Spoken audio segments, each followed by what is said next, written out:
Welcome back to Her Standards. On today's show, we are talking about teenage pregnancies. What is the right time? How should we go about it? And we have an amazing panelist to help us discuss this issue. Now, joining us from United Arab Emirates is Mufida. Mufida has 17 years in teaching experience in the United Arab Emirates. She is a certified NLP, which is neuro-linguistic programming, and she's also a coach for the past 8 years. She is also an advocate for the well-being of teachers. Mufida, welcome to the show. How are you? Thank you. Very well, thank you. I'm really, really grateful to be here, and I'm really inspired by what I'm hearing. Yes. And just the ability to have this safe space to have these conversations, which are very open. I'm an advocate for knowledge and information. Awesome. Thank you. Yeah, thank you, Mufida. Mufida, if you could just tell us Islam's take on sex education and how you do it in the UAE. So first of all, sex education and any education in Islam, the Prophet ﷺ told us once when the people of Ansar, the people of Medina, he said that the Ansar are blessed, the women are blessed. Why? Because they do not shy away from knowledge. And they used to come and ask about intimate information and ask about intimate, knowledge.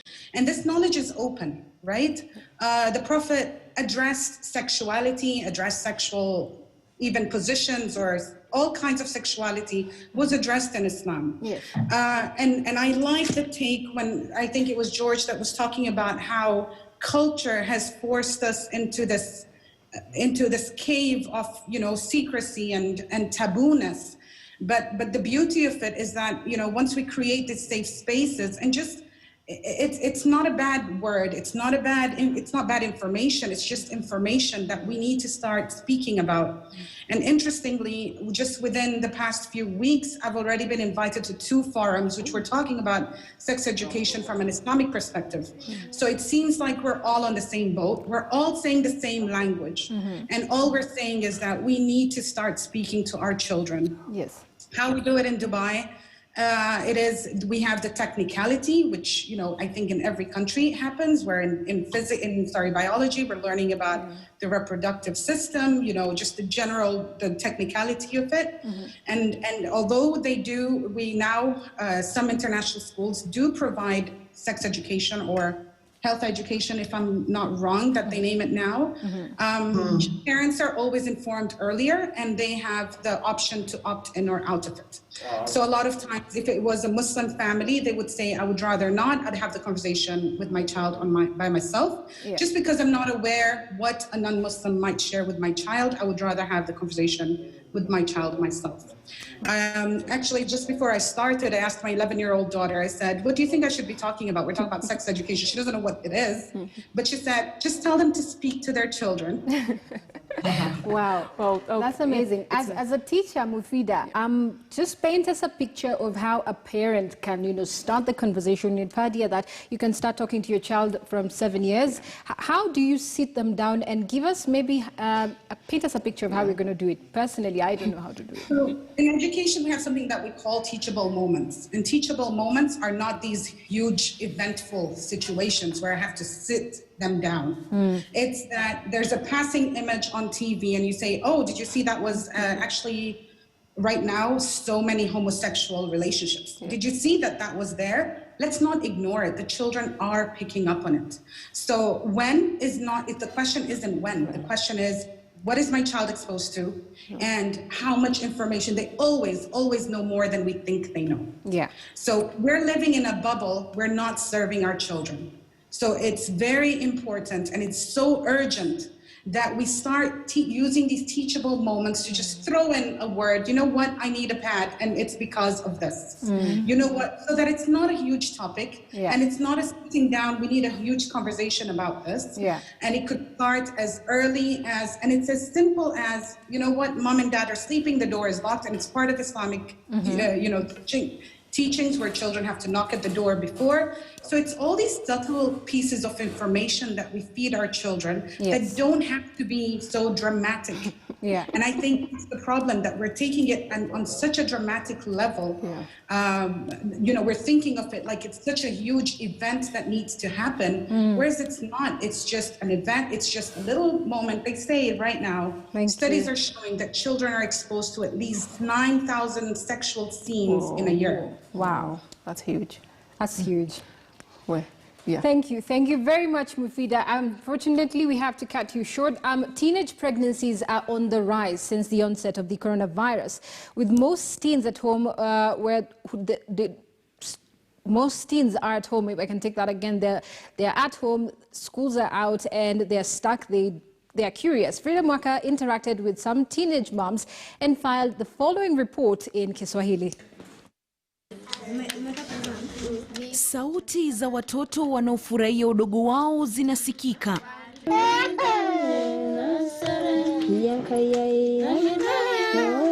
Kwa mbali unasikia kilio cha mtoto mchanga, huku nyimbo za kitamaduni zikimtuliza.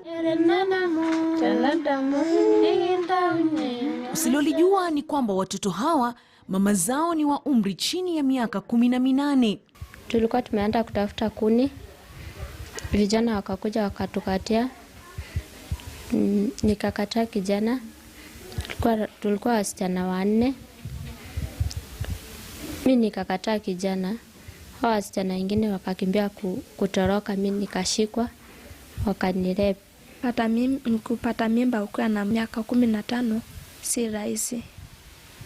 Kwa sababu unafika mahali unagonjeka na hakuna mwenye utaweza mwambia uko mgonjwa. Ikifika sasa time ya kuzaa, ni hapo ndio kuna shida mingi. Juu hata ni kitu yenye hata ujui utaanzia wapi, ujui mtoto anatoka wapi. Mimi nimefeel vibaya sana watu wakisoma na mimi nakaa nyumbani. Idadi ya wasichana wadogo wanaopachikwa mimba inaendelea kupanda kwa kasi. Je, ukosefu wa elimu ya kujamiana ndilo tatizo au jamii imelegeza kamba? Huku nyumbani kwetu wasichana hawaongeleshi, unaachwa tu.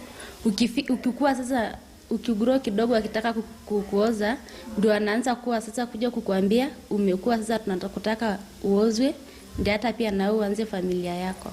Naweza sema jamii imelegeza kamba kabisa, kwa sababu nikisikiza hawa watoto, ile kitu kidogo wanajua ya ngono ni ile ya shule. Florence Mwange, mwanzilishi wa kituo cha uokozi Destiny hapa jijini Nairobi, kwa miaka sasa amejitwika jukumu la kuwasaka wasichana wadogo waliopitia wembe wa ukeketaji na hata kunaswa katika tamaduni za kuozwa kwa wazee. Na wengi wao wanakuja kama hata hawaelewi. Ukiwasikiza wengi wao hawakujua hata wako na mimba, hawakujua kile kitendo walishiriki, hawakuwa wanajua ubaya yake. Kwa sababu kulingana na vile wengi wao wanatuelezeanga, inaonekana kwamba msichana akishakeketwa amepatiwa license sasa ya kuwa mwanamke. So hata akishiriki ngono hakuna mtu mwenye anaona kama ni kitu kubwa. Baadhi ya mambo yanayochochea mimba za mapema miongoni mwa wasichana wadogo ni ukosefu wa usawa wa kijinsia, ndoa za mapema, umaskini, dhulma za kijinsia, ukosefu wa masomo, huku wazazi pia wakinyoshewa kidole cha lawama. Kuna pengo katika malezi ya wazazi, sana kuongelelea ngono. Kwa Masaini, wasichana akiuzwa kuolewa watakuwa na maana sana. Wazazi watakuwa tu wanafuata hizo ng'ombe iko ya maana. Siku zote mtoto ni mtoto tu. Florence anasimulia. Ni mtoto analea mtoto. Usipoangalia hawa wasichana, ile ndizi umempatia kule ya mtoto atakula yeye mwenyewe. Ukimpatia maziwa kama hakuna mtu mzima karibu, haya maziwa atayakunywa wenyewe. Lililosalia kwa wasichana hawa wadogo waliobandikwa jina mama ni kuwalea watoto wao na kutumai kuwa mishumaa iliyozimwa itawaka tena, huku matumaini yao makuu yakiwa ni elimu. Frida Mwaka, KTN News, Nairobi. Well, that feature by Frida Mwaka paints the real picture of what is happening in our society and in our families. Just following up on that is a comment from somebody called Ndungu Nyoro, who says, yesterday I was having chit chat and I was serving a lady customer, wondering how we are going to spend the next 5 months with children at home, only for her to tell me that her daughter, who is in Form 3 and is 16 years old, is 4 months pregnant. And when she asks her who's responsible, the young girl says she's not pregnant. When she's shown the results reading positive, the young girl still insists she is not paged. Paged here means pregnant. Yeah. She's yet to come to terms with that in 5 months, that in 5 months she'll be a mother. In the next 6 months, the country will experience an explosion in teen mothers and teen fathers. They're calling it baby time bomb. Oh my goodness. Yeah. Anyway, looks like we're running out of time, but we'd like to hear from our panelists what they think about that feature and, of course, the way forward for this country, for our parents, for children, for learning institutions. Yes. Briefly, I'll give you 30 seconds each. Who's going to go first? Daktari, let's go with Daktari. Yeah. Train a child the way they should go, and when they grow up, they will not depart from it. We have to be candidly honest and actually give yourself time to listen. Don't be the speaker all the time. Sometimes you also learn what they do know by just listening to what they have to tell you. And then give them gentle guidance, because I know we tend to get into mayhem of noise. You know, when you actually unearth that, oh, they're sexually active, or oh, they're entertaining a relationship. It's for you to give gentle guidance. Thank you, and to take that as your mantle of responsibility. Asante sana. Mr. Ikua.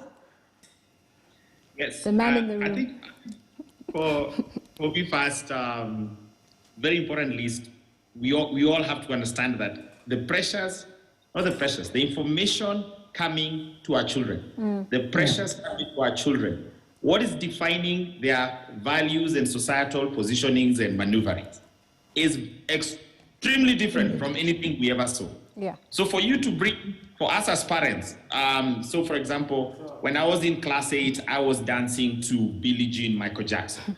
A class 8 right now is dancing to Peke J. So we're in different worlds. I'm not saying what we're exposed to.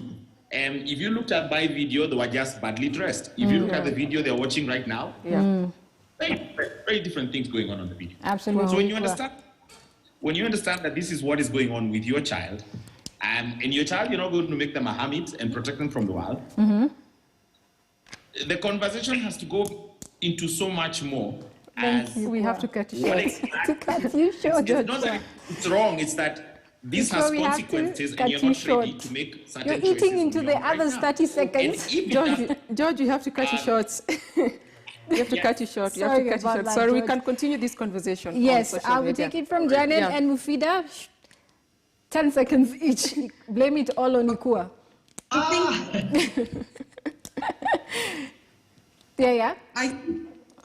So I really think that there's a wealth of knowledge that we've all shared, and I feel like Dr. Kihara was saying, that it's our duty as every individual in a society. A village takes care of a child. Yes. Also to remember that childhood is our chance to help the children into adulthood.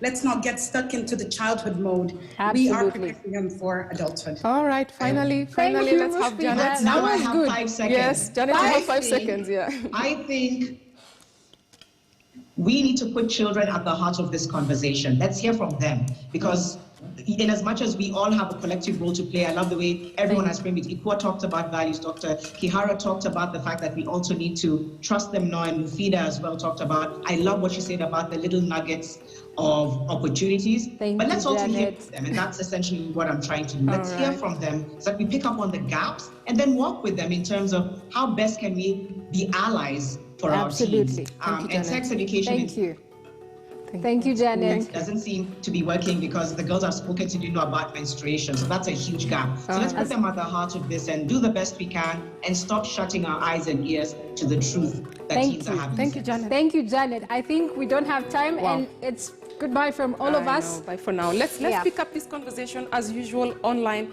Let's keep talking and save this generation of children. Till next time. Bye-bye. Yep.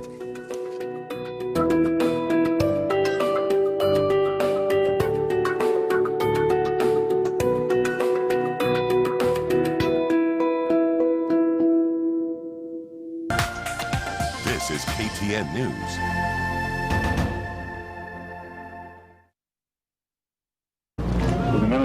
40-year-old truck driver Bob